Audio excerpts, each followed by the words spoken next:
Damien will be one of the inactives on Tuesday. Do you have any idea who the second might be at this Not point? yet.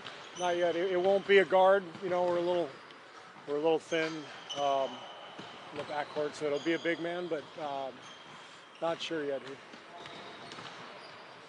Play San Antonio until like late January last year or something like that. You need to get it. Is it kind of fun to have them as the opening test?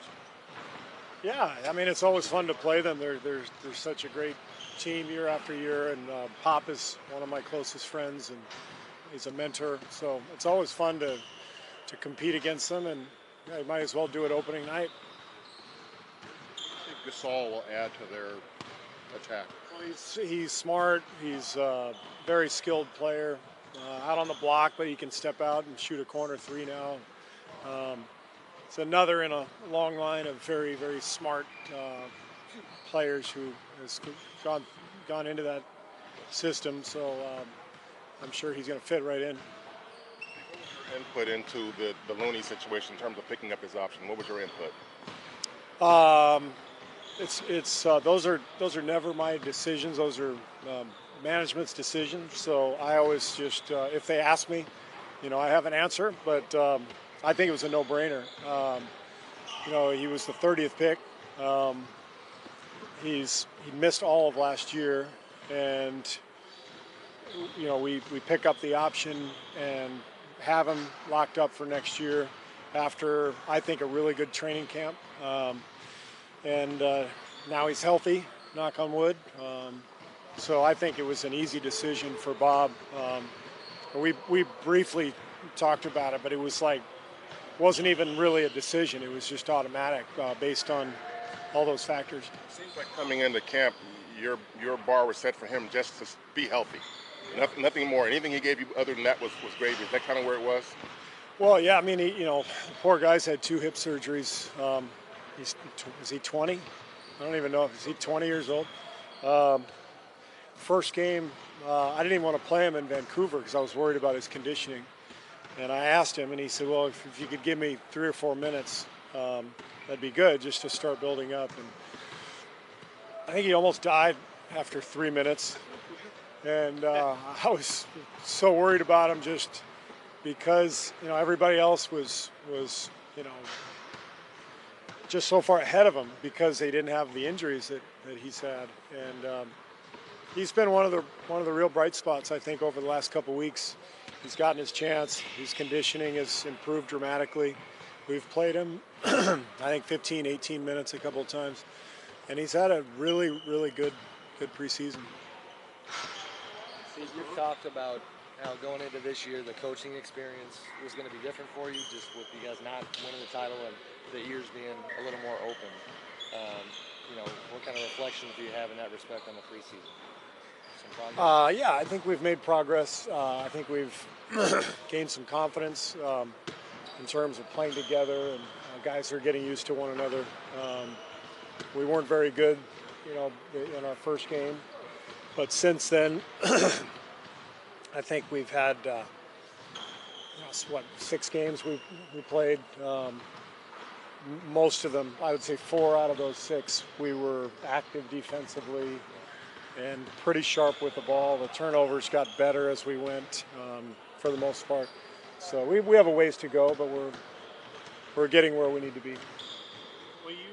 What's going to go into resting guys this season, and how much are you going to be referring to that catapult technology throughout the year?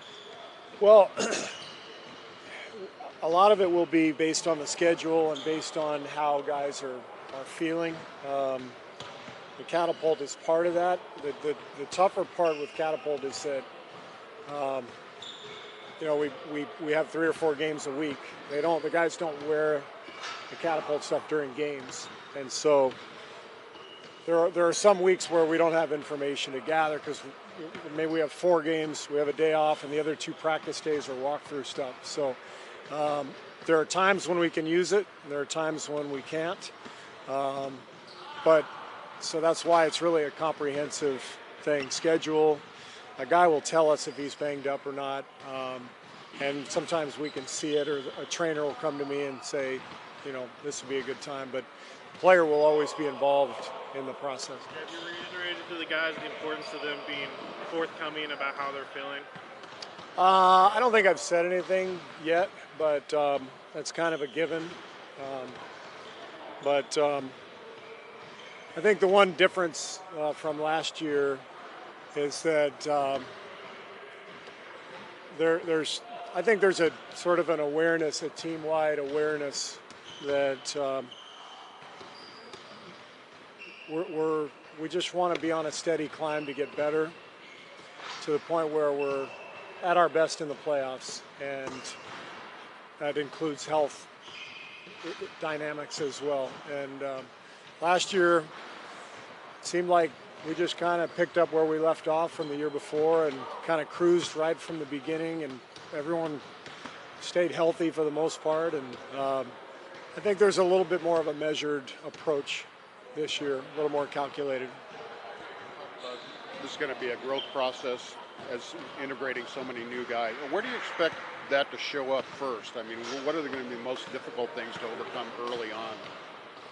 I think we've been a little disjointed offensively. Obviously, we play a frenetic style, but there needs to be a little more organization of the chaos, if that makes sense. Probably an oxymoron, but we need to get more comfortable with time and score, when to settle down and call something and run through a set, maintaining our discipline within the frenzy, if that makes sense. How much mapping out do you do with your schedule in terms of days off? And some coaches go out quite a ways. How do you handle that? We look at it. We don't do it before the season started. We did that 2 years ago. We mapped it all out, and I found that it was counterproductive because, you find something on the schedule, maybe 4 and 5 nights. You go, well, that guy needs a night off then. And then you get to that point, you have a couple blowouts maybe early, and that guy only played 25 minutes, and maybe he's ready, he's fresh and ready to go. So you can't really map it out because things always change, but so you really monitor it as you go day by day. Pop was asked about how long does he think it'll take for the Spurs to gel. He said we won't know for about a month, kind of what we have here. In your situation, is that probably a fair and accurate timeline for you guys too, or just hard to say? I think we know we know what we have, but I don't think we know exactly how it all fits yet. I mean, I'm really comfortable with the group. I can tell you we have a pretty clear-cut top 10, but I'm not sure yet exactly how all those pieces are going to fit together. We're still experimenting. I experimented at practice today. I totally changed the combination when we scrimmaged, and we're going to keep doing that. You mean like the lineups you played out there today?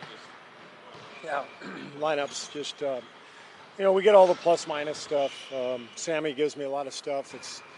That's great, but preseason is small sample size, so you kind of watch it on tape, look at the numbers, mix and match a little bit, and try to find the right groupings. There's always an argument about preseason, should it be limited or kept the same. With this group you guys got right here, where you need, I don't know if you need it, but I guess the more time you have to gel, the better.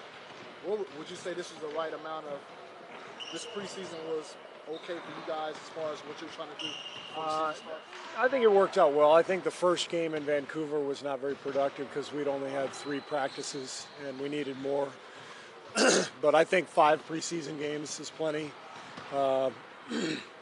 especially if it means we can start the season out a little bit early to spread out some of the back-to-backs in the regular season.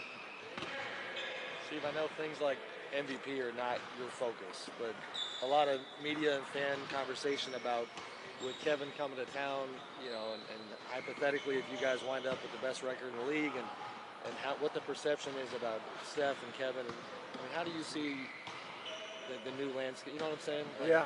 How do you see that? I think KD's kind of like Gary Johnson. He's like the third-party guy. He's going to come in and take a few votes from Steph, and take a few from LeBron. Steph might be Ralph Nader. Like he takes some votes from KD, takes some from LeBron, and then Damian Lillard wins the election. So that's my forecast. Which That's how I one's see it. Trump? MVP pick next year? Which one's Trump? I'm not answering that. Nobody on our team. I don't. It's a good question. Who knows?